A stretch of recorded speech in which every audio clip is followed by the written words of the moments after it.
Hello everyone, welcome to Khandelkar academy. इस lecture में हम मध्य प्रदेश में विधानसभा यानी लेजिस्लेटिव असेंबली के बारे में जो जीके परीक्षा में पूछा जाता है उसको हम डिस्कस करेंगे और जानेंगे क्या है।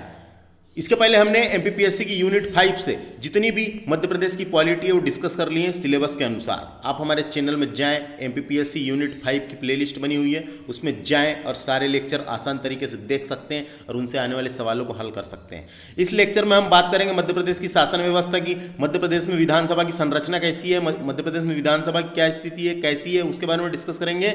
विधानसभा के अध्यक्ष के बारे में जानेंगे, कैसे निर्वाचित होता है, कौन है अभी, और प्रोटेम स्पीकर जो होता है उसका क्या काम होता है उसके बारे में जानेंगे और वर्तमान विधानसभा की संरचना डिस्कस करेंगे। तो आइए ज्यादा देरी ना करते हुए मध्य प्रदेश में विधानसभा को डिस्कस करते हैं। तो देखिए, संविधान के अनुच्छेद 170 के अनुसार, देखिए 170 अनुच्छेद, देखिए यहां समझने वाली बात है। संविधान में अनुच्छेद 81 में लोकसभा की बात की गई है और अनुच्छेद 170 में विधानसभा की बात की गई है। क्या है कि लोकसभा और विधानसभा ये दोनों निम्न सदन होते हैं, निचले सदन, निम्न सदन।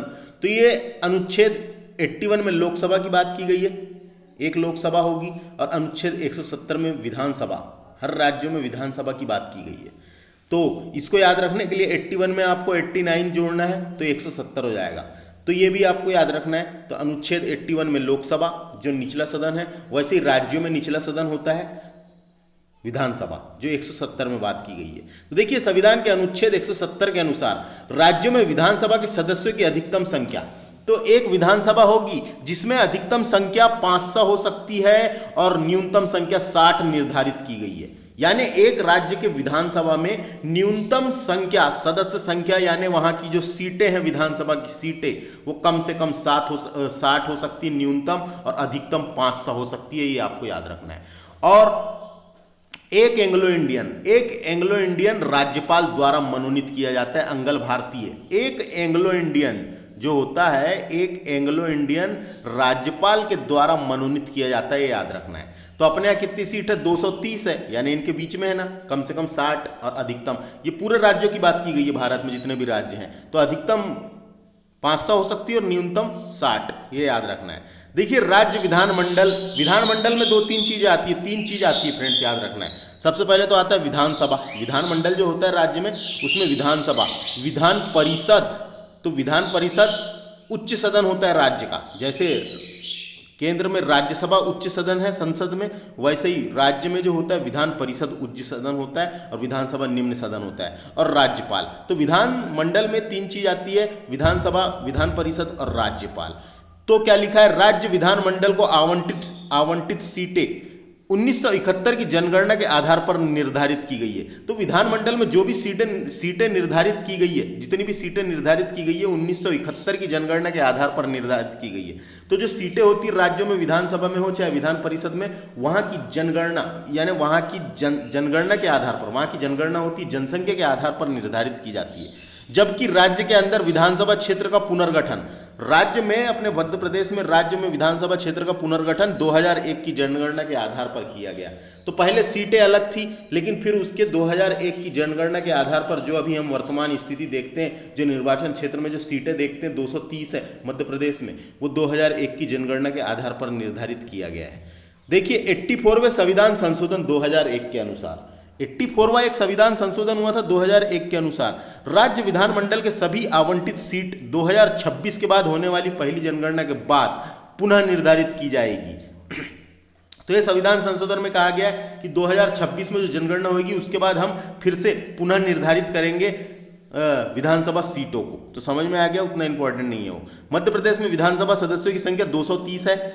अनुच्छेद 232 के अंतर्गत अनुसूचित जातियां और अनुसूचित जनजातियों के लिए 82 आरक्षित सीटें दी गई है, आरक्षित सीटें दिए गए हैं। तो अनुसूचित जनजाति, देखो जनजाति के लिए 47 सीटें हैं और इसके लिए 35 है, अनुसूचित जनजाति के लिए 35, एसटी के लिए 47, एससी के लिए 35, दोनों को प्लस करो तो 82 हो जाता है। तो टोटल आ सकती है, या एसटी की पूछी जा सकती है या एससी की भी पूछी जा सकती है। तो याद रखना है, एसटी की है 47, एसटी की है 35, दोनों को प्लस करो 82 आरक्षित सीटें हैं। 230 विधानसभा सीटें जिसमें प्लस 1 एंग्लो इंडियन राज्यपाल के द्वारा मनोनीत किया जाता है। मध्य प्रदेश की प्रथम विधानसभा का गठन 1 नवंबर 1956 को किया गया था, जिसका विघटन 5 मार्च 1957 को हुआ था। पहला और अंतिम अधिवेशन 17 दिसंबर 1956 से 17 जनवरी 1956 के मध्य संपन्न हुआ था। यह इंपॉर्टेंट है, खासकर पीईबी की एग्जामों में ऐसे डीपली क्वेश्चन पूछे जाते हैं। इसका पहला और अंतिम अधिवेशन 17 दिसंबर 1956 से लेके 17 जनवरी 1956 के मध्य संपन्न हुआ था। द्वितीय विधानसभा का गठन कब हुआ है? 1 अप्रैल 1957 को हो गया था, जो 7 मार्च 1962 को विघटित कर दी गई थी। तो ये एक पैराग्राफ है, इसको भी आपको याद रख लेना है। 56 में हुआ था गठन। विधानसभा सदस्यों की योग्यता की बात की गई है यहाँ पे। तो विधानसभा जो सदस्य बनेंगे उनकी क्या योग्यता है? तो देखिए, आपको जानकारी के लिए मैं बता दूं, जैसे अभी हमने बात किए थे लोकसभा की, लोकसभा और राज्य में विधानसभा रहता है। तो देखिए, लोकसभा में और विधानसभा में सदस्य बनने के लिए 25 साल की उम्र चाहिए। बिल्कुल, न्यूनतम आयु 25 चाहिए। 25 के बाद के होंगे आप जब भी इसका चुनाव लड़ सकते हैं, लोकसभा का या विधानसभा का। तो न्यूनतम आयु कितनी है? 25। तो देखिए, लोकसभा और विधानसभा की 25 है, याद रखना है। राज्यसभा और विधान परिषद की 30 है। राज्यसभा और विधान परिषद की 30 है। सदस्यों की बात हो रही है, वहां के सदस्यों की। तो लोकसभा और विधानसभा और राज्यपाल और राष्ट्रपति की 35 है। तो ये समझ में आया। लोकसभा और विधानसभा की 25, राज्यसभा और विधान परिषद की 30, राज्यपाल और राष्ट्रपति की 35। तो ये सब न्यूनतम आयु पूर्ण कर चुका हो, यहां 25 वर्ष की आयु पूर्ण कर चुका हो। समझ में आया फ्रेंड्स? बहुत आसान है, सिर्फ आपको समझना है। आपको जब ये समझ में आ जाएगा, लोकसभा निम्न सदन है संसद में, वैसे ही राज्य में विधानसभा निम्न सदन है। राज्यसभा उच्च सदन है, तो राज्य में विधान परिषद उच्च सदन है। राज्य केंद्र में राष्ट्रपति होता है, राज्यों में राज्यपाल होता है। तो वही तरीका है, आपको सिर्फ समझना है। अनुच्छेद 21 में लोकसभा के बारे में अनुच्छेद 81 में लोकसभा के बारे में लिख रखा है, और राज्यों में विधानसभा जो है 170 में लिख रखा है विधानसभा के बारे में। तो ये समझ में आया? जो ये बताया मैंने, ये पूछी जाती रहती है, इसलिए याद रखना है बार बार। ये पूछी जाती रहती है। लोकसभा और विधानसभा के लिए कितनी है? तो 25 वर्ष की आयु पूर्ण कर चुका हो। राज्यपाल और राष्ट्रपति के लिए 35, और राज्यसभा और विधान परिषद के लिए 25।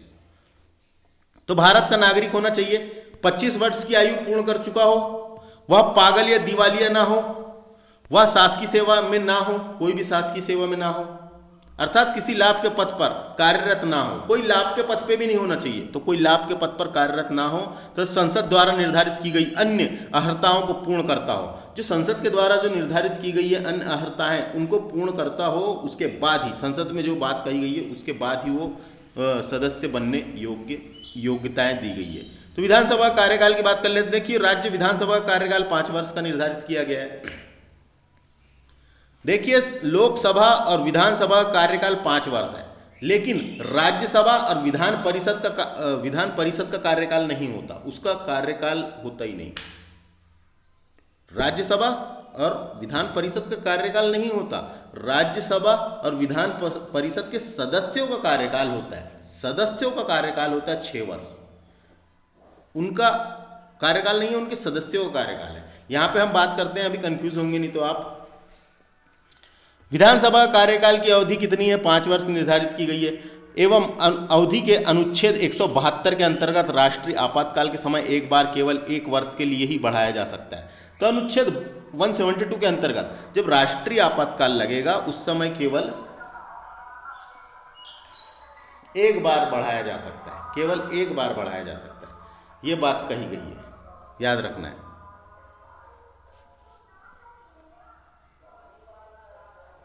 राज्यपाल द्वारा 5 वर्ष की अवधि पूर्ण होने से पहले भी विधानसभा का विघटन किया जा सकता है। 5 वर्ष अवधि रखी गई है, लेकिन उसके पहले भी विधानसभा का विघटन किया जा सकता है। राज्यपाल उसको भंग कर सकता है, ये याद रखना है।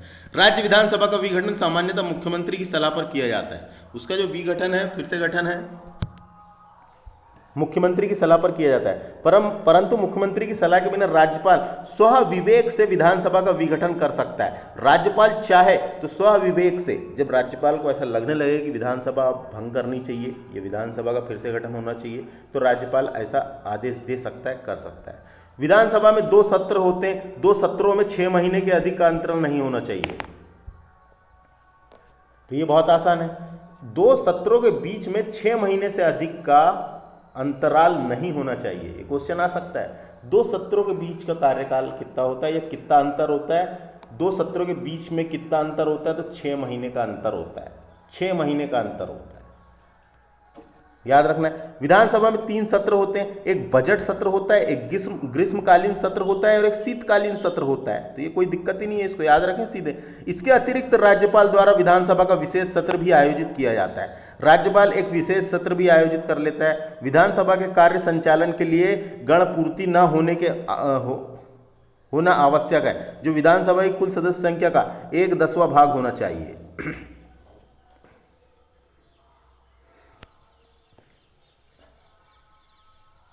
तो विधानसभा का कार्य संचालन के लिए, जो कार्य वहां का संचालन होगा उसके लिए 1/10वां भाग होना चाहिए उपस्थित। विधानसभा के कुल सदस्य का 1/10वां भाग उपस्थित होना चाहिए जब ही वहां का कार्य संचालित होगा।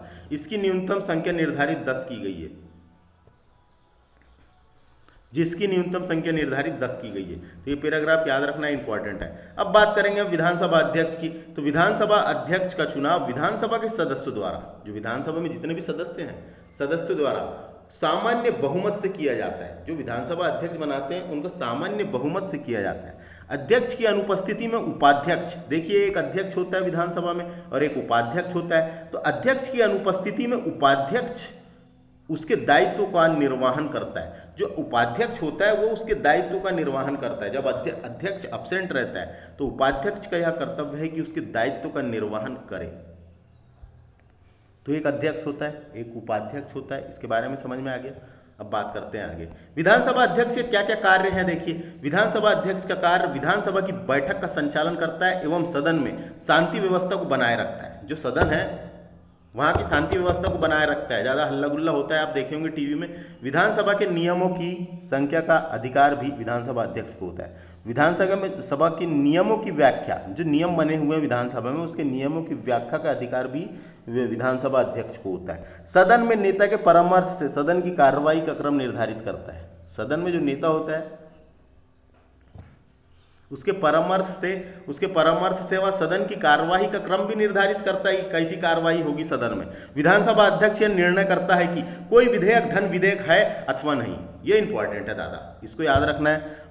जैसे कि धन विधेयक है या नहीं, इसका फैसला लोकसभा अध्यक्ष करता है संसद में, वैसे ही राज्य विधानमंडल में कोई धन विधेयक है या नहीं, इसका फैसला कौन करता है? विधानसभा अध्यक्ष। जैसे केंद्र में लोकसभा अध्यक्ष करता है वैसे ही विधानसभा अध्यक्ष राज्य में करता है। याद रखें, ऐसे क्वेश्चन बन जाते हैं कई बार। तो समझ में आया कि फ्रेंड्स धन विधेयक क्या होता है।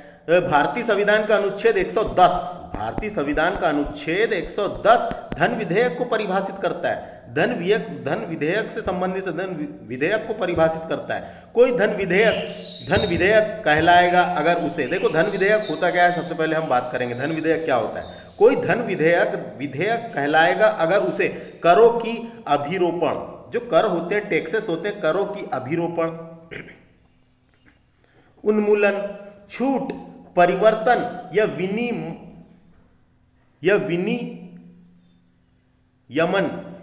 विनियमन से संबंधित प्रावधान होते हैं। धन विधेयक में करों के अभिरोपण, उन्मूलन, छूट, परिवर्तन या विनियमन से संबंधित प्रावधान होते हैं। जबकि धन विधेयक केवल लोकसभा में ही पेश किया जाता है। जैसे कि संसद में लोकसभा में पेश किया जाता है, वैसे ही राज्य में धन विधेयक केवल विधानसभा में ही पेश किया जाता है, जिसका विधानसभा अध्यक्ष निर्णय करता है कि धन विधेयक है या नहीं। अब पता कैसे चलता है धन विधेयक है या नहीं? तो धन विधेयक भी दो प्रकार के होते हैं, यानी विधेयक भी दो प्रकार के होते हैं। एक साधारण विधेयक होता है और एक धन विधेयक होता है। एक साधारण विधेयक होता है, एक धन विधेयक होता है। देखिए धन विधेयक केवल लोकसभा या विधानसभा में ही पेश किया जा सकता है, जबकि साधारण विधेयक संसद के किसी भी सदन में पेश किया जा सकता है। ये समझने वाली बात है। अगर आप मेरी आवाज को अच्छे से सुन के समझ पा रहे हैं तो जो पहली बार पढ़ रहे हैं तो हो सकता है उनको थोड़ी सी दिक्कत जाए, कहें कि उन्होंने पॉलिटी नहीं पढ़े। ये मध्य प्रदेश की पॉलिटी हम डिस्कस कर रहे हैं। तो ये समझ में आ गया, यहां से ये समझ में आ गया होगा आपको। धन विधेयक अनुच्छेद 110 में परिभाषित किया गया है, वो भी पूछा जाता है। संविधान नहीं यानी विधानसभा अध्यक्ष सामान्यतः मतदान में भाग नहीं लेता। देखिए विधानसभा अध्यक्ष जो होता है वो सामान्यतः जो वहां मतदान होते हैं उसमें भाग नहीं लेता, परंतु किसी भी प्रस्ताव के पक्ष और विपक्ष के बराबर मत होने पर निर्णायक मत देता है, निर्णायक मत देता है। तो वहां पे सामान्यतः मतदान होगी तो भाग नहीं लेता, परंतु किसी प्रस्ताव पक्ष या विपक्ष के बराबर मत होने पर निर्णय मत देता है, निर्णायक मत देता है। तो ये समझने वाली बात है, कोई दिक्कत नहीं है। देखिए यहां बात करते हैं हम इसकी। तो मध्य प्रदेश में विधानसभा अध्यक्ष, तो पहले विधानसभा अध्यक्ष कौन थे? पंडित कुंजीलाल दुबे 3 बार रहे हैं, जिनका कार्यकाल सर्वाधिक लंबा था। मध्य प्रदेश के पूरे विधानसभा के अध्यक्ष का मैंने लेक्चर डाल चुका हूं, चैनल की प्लेलिस्ट में आपको मिलेगा, यही वाले यूनिट 5 में। मध्य प्रदेश में विधानसभा सभी उपाध्यक्ष, यानी मध्य प्रदेश के प्रथम विधानसभा उपाध्यक्ष विष्णु विनायक सरवटे थे। डायरेक्ट आता है पहले अध्यक्ष और पहले उपाध्यक्ष, दोनों याद रखना है। तथा सर्वाधिक लंबा कार्यकाल वाले थे भेरूलाल पाटीदार, भेरूलाल पाटीदार, उपाध्यक्ष की बात हो रही है। विष्णु विनायक सरवटे पहले उपाध्यक्ष थे, जबकि सर्वाधिक लंबा कार्यकाल वाला था भेरूलाल पाटीदार। तो ये समझने वाली बात है यहां से। अब देखिए जब 15वीं विधानसभा चल रही थी, अपने यहाँ कमलनाथ जी की सरकार बनी थी, तो 15वीं विधानसभा के अध्यक्ष किनको बनाया गया था? नर्मदा प्रसाद प्रजापति को, तथा उपाध्यक्ष बनी थी हीना कांवरे, है ना। लेकिन ये इसके बाद क्या होता है 28 विधायकों ने इस्तीफा दे दिया था अपना, और उसके बाद फिर से शिवराज सरकार बनी। तो वर्तमान में जो 15वीं विधानसभा है उसके जो लोकसभा अध्यक्ष हैं, सारी लोकसभा बोल दिया मैंने, बोलने में थोड़ा गड़बड़ हो जाता है, तो उसके वर्तमान अध्यक्ष कौन है? अभी वर्तमान में गिरीश गौतम। विधानसभा अध्यक्ष कौन है? गिरीश गौतम।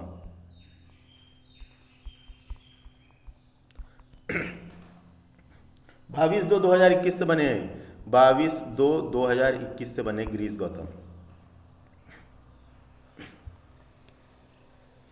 तो याद हो जाएगा, कोई दिक्कत नहीं। और वर्तमान उपाध्यक्ष अभी निर्धारित नहीं है, 2 लोग का नाम चल रहा है,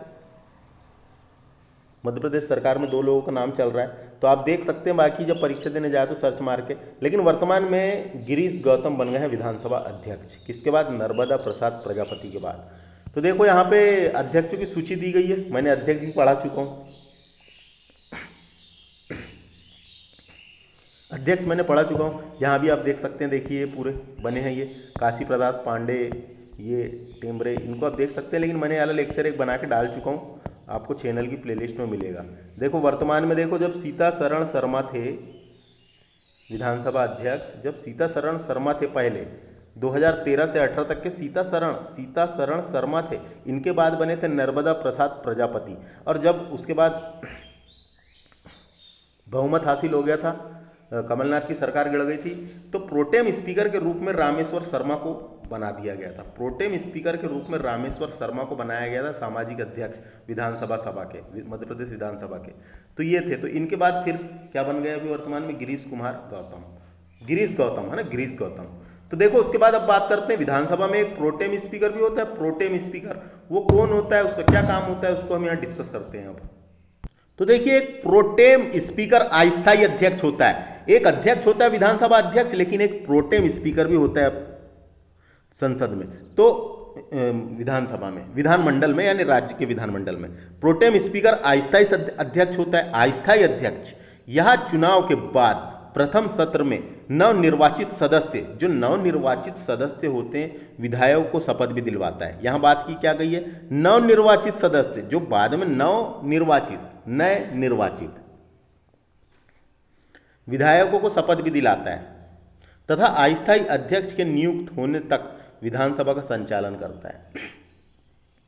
अस्थायी नहीं, अस्थायी, जब तक परमानेंट अध्यक्ष ना बन जाए, स्थायी अध्यक्ष ना बन जाए, जब तक विधानसभा का संचालन प्रोटेम स्पीकर ही करता है। यह समझने वाली बात है, समझ आ गई आपको? स्थायी अध्यक्ष की नियुक्ति होने तक विधानसभा का संचालन प्रोटेम स्पीकर ही करता है। मध्य प्रदेश के प्रथम प्रोटेम स्पीकर कौन थे? काशी प्रसाद पांडे थे। इंपॉर्टेंट है, मध्य प्रदेश के प्रथम प्रोटेम स्पीकर, कुछ भी आ सकता है, सब याद रखना है। प्रोटेम स्पीकर कौन थे? काशी प्रसाद पांडे थे। फिर 15वीं विधानसभा हुई, कमलनाथ की सरकार बनी थी, उस टाइम पे प्रोटेम स्पीकर बना दिए गए थे, दीपक सक्सेना नियुक्त किए गए थे। दीपक सक्सेना कौन थे? प्रोटेम स्पीकर दीपक सक्सेना थे। लेकिन अभी वर्तमान में प्रोटेम स्पीकर कौन है? रामेश्वर शर्मा। रामेश्वर शर्मा है प्रोटेम स्पीकर वर्तमान में।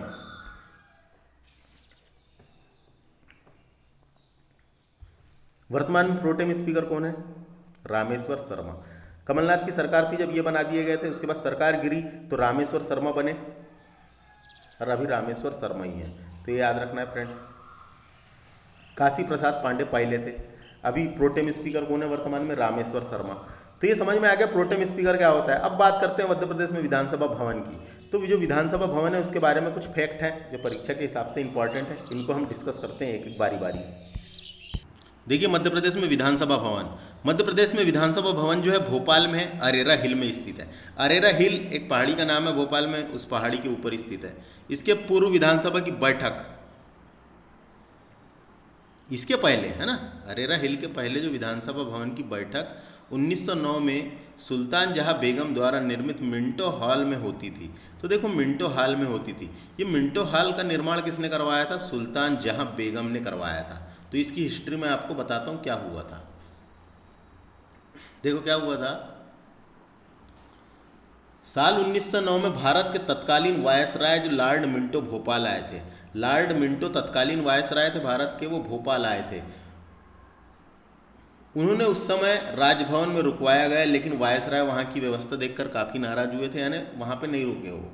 इसे देखते हुए तत्कालीन नवाब सुल्तान जहां बेगम ने आनन फानन में एक हॉल बनवाने का निर्णय लिया और उसकी नींव वायसराय लॉर्ड मिंटो के नाम पर रखी गई थी। तो सुल्तान जहां बेगम द्वारा मिंटो हॉल का निर्माण करवाया गया था, तो तत्कालीन वायसराय भोपाल आए थे, तो उनको यहां रोका गया था। उनके ही नाम पर इसका नाम रख दिया गया मिंटो हॉल। समझ में आया? और विधानसभा भवन मिंटो हॉल में लगती थी पहले। पहले कहां लगती थी विधानसभा भवन? मिंटो हॉल में लगती थी, मिंटो हॉल में, मिंटो हॉल में। नवीन विधानसभा भवन का निर्माण 14 सितंबर 1984 को प्रारंभ किया गया था। उसका उद्घाटन 3 अगस्त 1996 को तत्कालीन राष्ट्रपति जो थे उस टाइम पे शंकर दयाल शर्मा जी द्वारा किया गया था। शंकर दयाल शर्मा जी भारत के राष्ट्रपति रहे हैं, 8वें राष्ट्रपति और 90वें उपराष्ट्रपति रहे हैं। 8वें राष्ट्रपति और 90वें उपराष्ट्रपति रहे हैं। इनका जन्म मध्य प्रदेश के भोपाल में हुआ था। और 1952 से लेके 56 तक भी भोपाल स्टेट के मुख्यमंत्री रहे हैं ये। तो देखो नवीन विधानसभा भवन की बात हो रही है यहाँ पे, है ना। इस भवन का नाम जो नवीन विधानसभा भवन था उसका नाम इंदिरा गांधी विधानसभा भवन रखा गया है, जिसके वास्तुकार कौन थे? Charles Korea. उसके वास्तुकार, उसका डिजाइन किसने दिया था? चार्ल्स कोरिया ने। तो देखिए विधानसभा भवन के प्रवेश द्वार पर जीवन वृक्ष नामक विशाल पेंटिंग निर्मित की गई है। जीवन वृक्ष नामक विशाल पेंटिंग निर्मित की गई है, जिसका उद्घाटन पंडित शंकर दयाल शर्मा द्वारा किया गया था। इस भवन का नाम इंदिरा गांधी विधानसभा भवन रखा गया है, जिसके वास्तुकार चार्ल्स कोरिया थे। कोई दिक्कत नहीं है, समझने वाली बात है। विधानसभा के प्रवेश द्वार पर जीवन वृक्ष नामक विशाल पेंटिंग निर्मित की गई है, जिसे मध्य प्रदेश के ऐतिहासिक स्थलों को प्रदर्शित किया गया है। उसमें ऐतिहासिक स्थलों को प्रदर्शित किया गया है। इसके मुख्य द्वार पर कुंड की संरचना भी निर्मित है। एक कुंड बनाया गया जिससे पानी निकलता है, तो एक कुंड की संरचना भी निर्मित है, जिसकी भित्तियां प्रसिद्ध चित्रकार, उसमें जो भित्ति चित्र है, जो भित्ति चित्र प्रसिद्ध चित्रकार, ये गलत लिखा है, इनका नाम था जनगण सिंह श्याम। जनगण सिंह श्याम क्या नाम था इनका? सही नाम क्या है?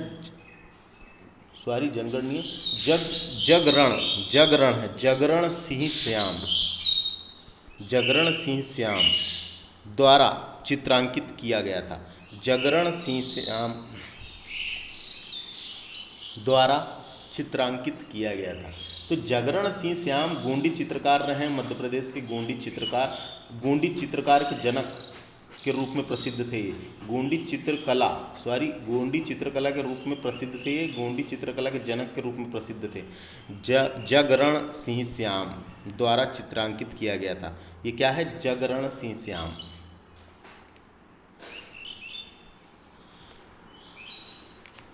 इस नवीन विधानसभा भवन के वास्तुकार के क्षेत्र में विश्व प्रसिद्ध।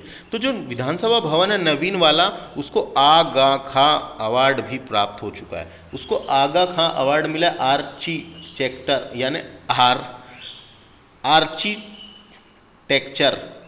आर्किटेक्चर होता है, आर्किटेक्चर के क्षेत्र में दिया जाता है आगा खां पुरस्कार। तो ये अवार्ड भी मिला है विधानसभा भवन को। समझ में आ गया। जो इंदिरा गांधी विधानसभा भवन है समझ में आ गया। पुराना विधानसभा भवन कहाँ लगता था? मिंटो हॉल के नाम से जाना जाता था, मिंटो हॉल में लगता था। नए विधानसभा भवन का नाम है इंदिरा गांधी विधानसभा भवन। अब बात करते हैं मध्य प्रदेश में विधानसभा की संरचना, देख लेते हैं क्या क्या संरचना है इसकी। तो जल्दी जल्दी फटाफट से देखते हैं, ये वीडियो समाप्त करते हैं। तो देखिए आगे बात करते हैं मध्य प्रदेश में वर्तमान विधानसभा की संरचना। कुल सदस्य कितने हैं? तो 231 है, 231 कुल सदस्य हैं। तो देखिए 230 निर्वाचित होती है, 230 विधायक निर्वाचित होते हैं। इसका मतलब 230 विधानसभा सीटें हैं मध्य प्रदेश की विधानसभा सीटें, तथा एक नामांकित किया जाता है। नामांकित यानी मनोनीत, नामांकित यानी मनोनीत यानी नॉमिनेटेड राज्यपाल द्वारा एक अंगल भारतीय यानी एंग्लो इंडियन को नॉमिनेट किया जाता है। एंग्लो इंडियन के बारे में मैंने बताया था आपको। एंग्लो इंडियन यानी जिसके पिता अंग्रेज और जिसकी माता भारतीय हो, उनकी जो संतान होती है उसे ही एंग्लो इंडियन कहा जाता है। उसे ही एंग्लो इंडियन कहा जाता है जिसके पिता अंग्रेजों का शासन था भारत में। तो अंग्रेज भी बहुत से थे, तो संविधान निर्माण के समय एक एंग्लो इंडियन के आरक्षण की व्यवस्था भी की गई है। तो एक एंग्लो इंडियन को मध्य प्रदेश में राज्यपाल द्वारा नॉमिनेटेड किया जाता है। तो 230 निर्वाचन सदस्य में से सामान्य की कितनी है? जनरल की 148 है। जनरल की सीट कितनी है? 148। उसके बाद एसटी, ये एससी एससी अनुसूचित जाति की कितनी है? 35। अनुसूचित जनजाति एसटी की कितनी है? 47। तो ये सब याद रखना है। ये दोनों की आरक्षित प्लस में पूछा जा सकता है, तो कितनी हो गई? 80 जोड़ सकते हैं आप। तो ये समझ में आया, दोनों का प्लस में ही पूछा जा सकता है। अनुसूचित जाति प्लस अनुसूचित जनजाति का। सामान्य की 148 है। वर्तमान में 15वीं विधानसभा चल रही है, कोई दिक्कत नहीं है। तो उसके बाद ये सब पुरानी जानकारी। वर्तमान में शिवराज की सरकार है, शिवराज सिंह चौहान मुख्यमंत्री है। तो ये था लेक्चर हमारा फ्रेंड्स, जिसमें हमने मध्य प्रदेश में विधानसभा से संबंधित कुछ अनुच्छेद, कुछ इंपॉर्टेंट पॉइंट देखे जो परीक्षा के हिसाब से इंपॉर्टेंट है। ये भी लेक्चर आपको देखना जरूरी था, क्योंकि एमपीपीएससी के सिलेबस के अकॉर्डिंग हमने यूनिट 5 डिस्कस किए। संवैधानिक व्यवस्था, राज्यपाल, मंत्रिमंडल, विधानसभा अध्यक्ष, विधानसभा उपाध्यक्ष, उच्च न्यायालय, त्रिस्तरीय पंचायती राज्य और नगरीय प्रशासन डिस्कस कर चुके हैं। बचा है अब अर्थव्यवस्था, तो उसको हम डिस्कस करेंगे। चैनल पर बने रहें, सब्सक्राइब करें। वीडियो को पूरा देखने के लिए धन्यवाद। Thanks for watching. नमस्ते।